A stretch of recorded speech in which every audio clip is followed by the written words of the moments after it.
tartışmalara geçiyoruz. Tartışmaları yapmak üzere panelistlerimizi davet ediyoruz. Doktor Osman Küçük Osmanoğlu, Doktor Alican Hatemi, Doktor Şanser Ateş.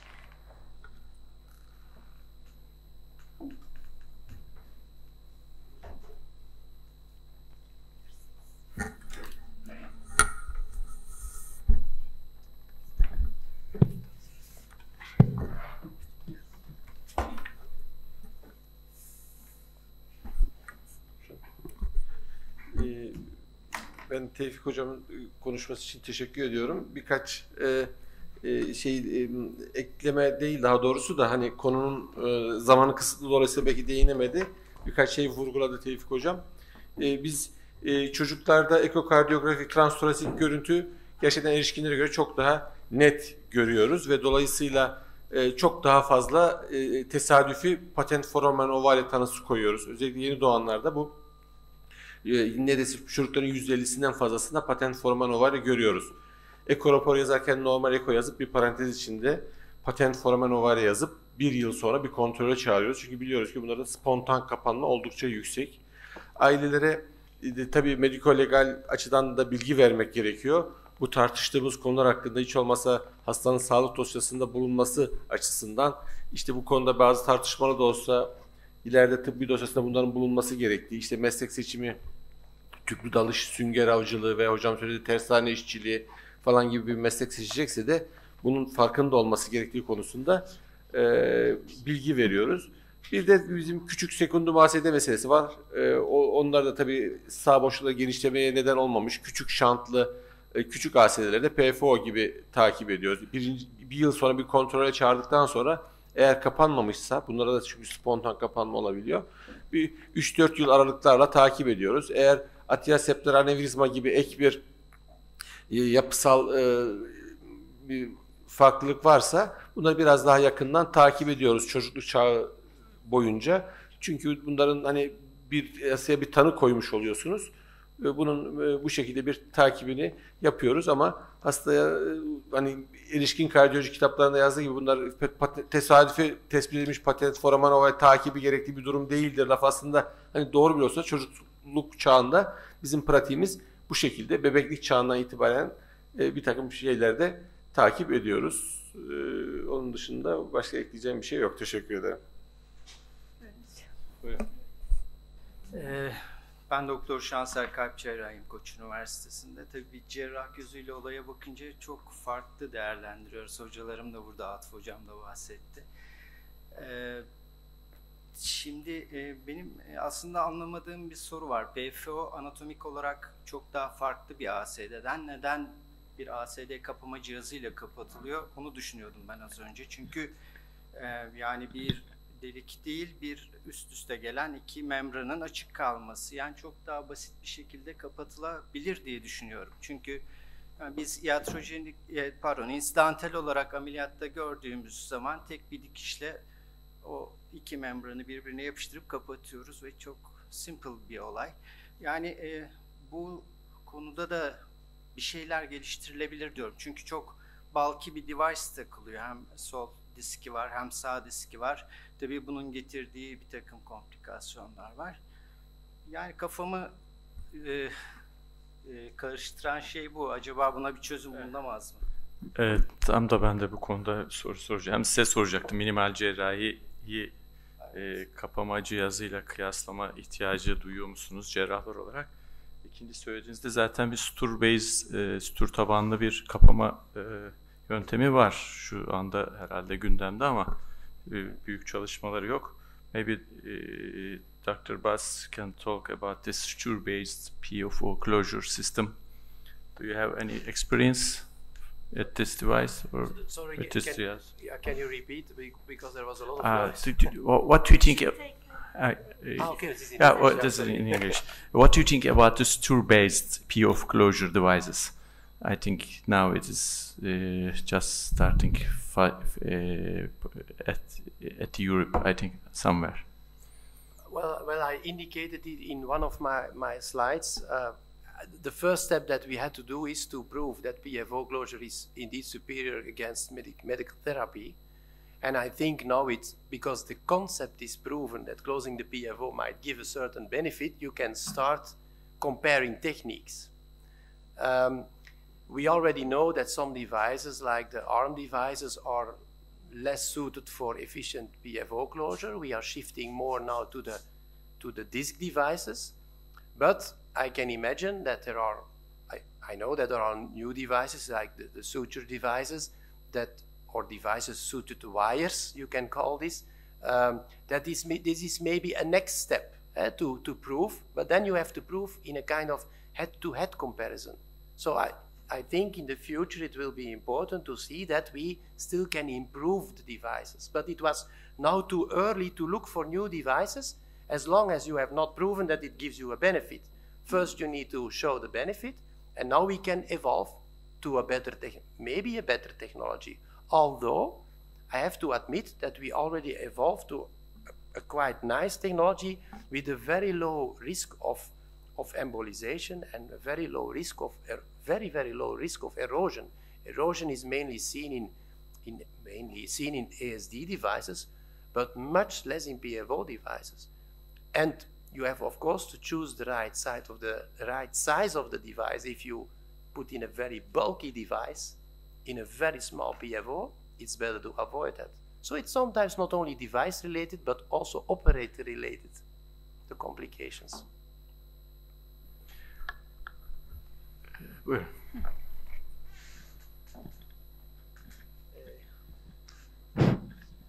Just the time, I think I have a question for Dr. Budts.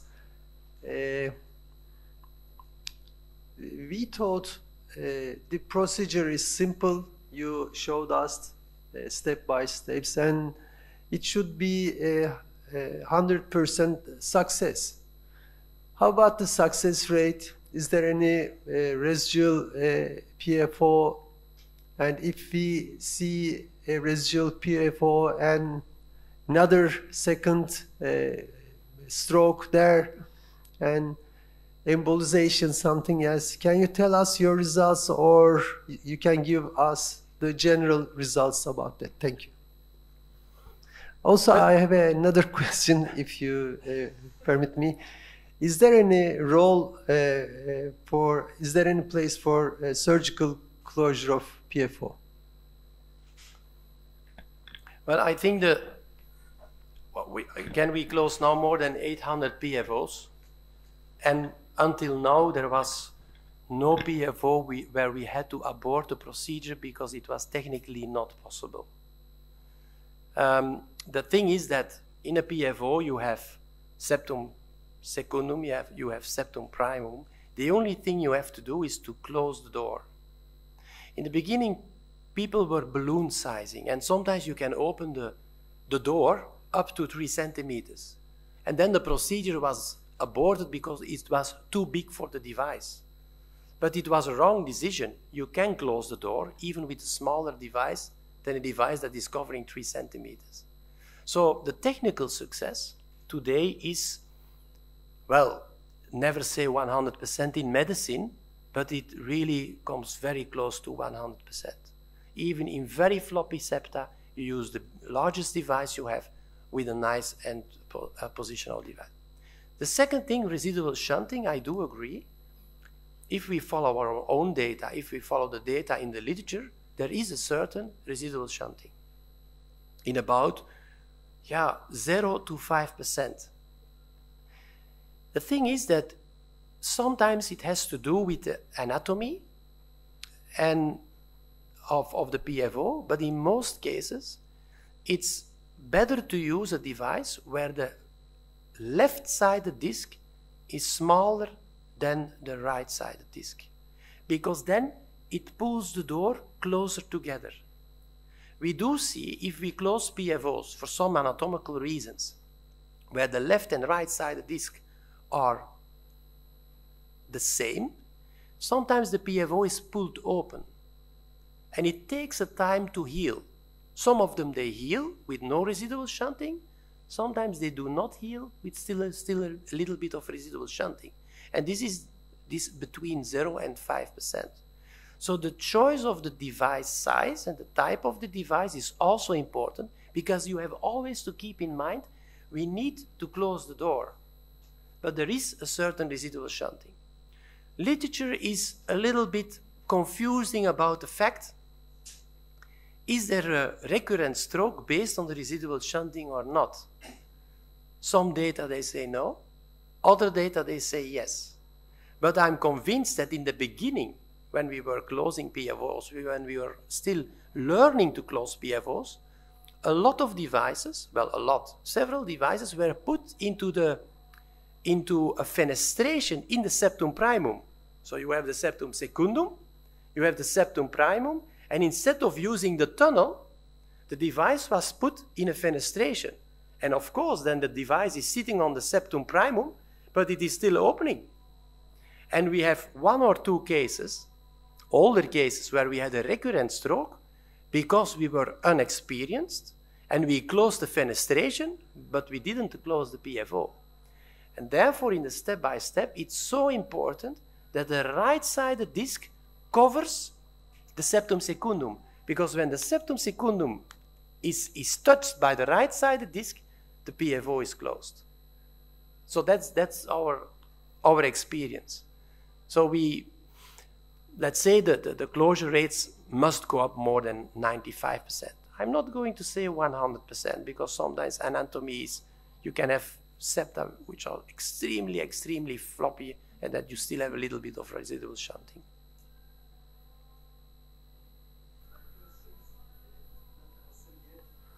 So, sorry, maybe I missed that. Sorry, yeah. If you see residual shunting there and another second stroke, what do you think? Think to use some anticoagulant, or close the defect again? And the last question was, is there a place for surgery for PFA closure? Well, if there is residual shunting and there is a clinical event, we will try to close it with a second device. That's the first thing. And to be honest, referring a patient to the surgeon for a PFO closure, because we have a very high success rate of closing the PFO, until now we never sent the patient to the surgeon for PFO closure. But if you really think that you cannot put in a device for some reason, maybe an allergy for aspirin or an allergy for clopidogrel, and you say, I must do something, then I would go for minimal invasive surgery, or maybe for the newer devices available to stitch the PFO. Bu son olsun. Diğer okay, thank you. Sorry about. It was a tricky question. I mean that it's a 30 years old patient and has some valvular disease and planned cardiac surgery. So in that time, during the valvular surgery, we can close the PFO too. Thank you. Of course, yeah. As you can close also the left atrial appendage. Salondan diğer. For the technical point, I want to ask a question about how do you determine sizing the device? When you look into the manufacturer recommendations, there is always a recommendation between the measurements of the orifice to the aorta or vena cava orifice. And do you use this method, or are you using only measuring the depth of the tunnel and the length of the tunnel? Yes. In the beginning, we performed balloon sizing, but we abandoned that technique. So we are now using 3D echo, and we look at the triangular shape. And we measure the height of this triangular structure and the width. And you have to, as I told you during the presentation, you have to go at least 50% higher than the dimensions that you mentioned. For example, if you have a base of 1 centimeter, you have at least to use a device which is on the left side 1.5 centimeters plus 50%, so that you clearly cover the the exit of the tunnel. So we really look at anatomy. And when you have a rather long tunnel with a very stiff septum primum, we prefer to increase the size of the device. But it's very difficult to put this in a kind of standardized algorithm, because sometimes you have very long tunnels, but very floppy. So you can use a small device because the long tunnel is becoming smaller when the device is implanted. If you have a long tunnel with a very stiff septum primum, it's better to use a larger device. And then you can go to a device 35 millimeters, for example. So I cannot say this very loud, but I don't follow the instructions for use. We just follow our anatomical details. You know, for the amplastar device or the others, when you increase the size of the device, there's a discrepancy between right atrial disc and the left atrium. Left atrial disc is always smaller than the right atrial disc. In that situation, for example, if you measure the 3D part, for example, do you use cribriform AST device or whether another devices? Well, as I mentioned it during my previous answer, if there is no other possibility, yes. If we have not enough place to put in a larger device, yes. But I try to avoid to have the same size of disc on the left and right side. Because in my personal feeling, if you have two discs which are equal in size, the device will sit on the aortic root and it will pull open the PFO tunnel.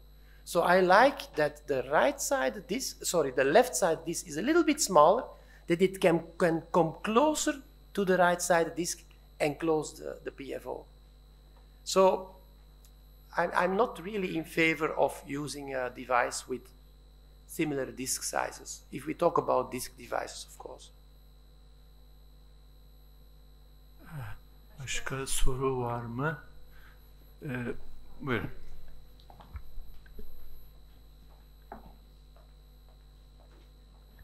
Ben kısa bir yorum yapmak istiyorum başka bir açıdan. PFO bazen bize özellikle neonatal cerrahide, infant cerrahisinde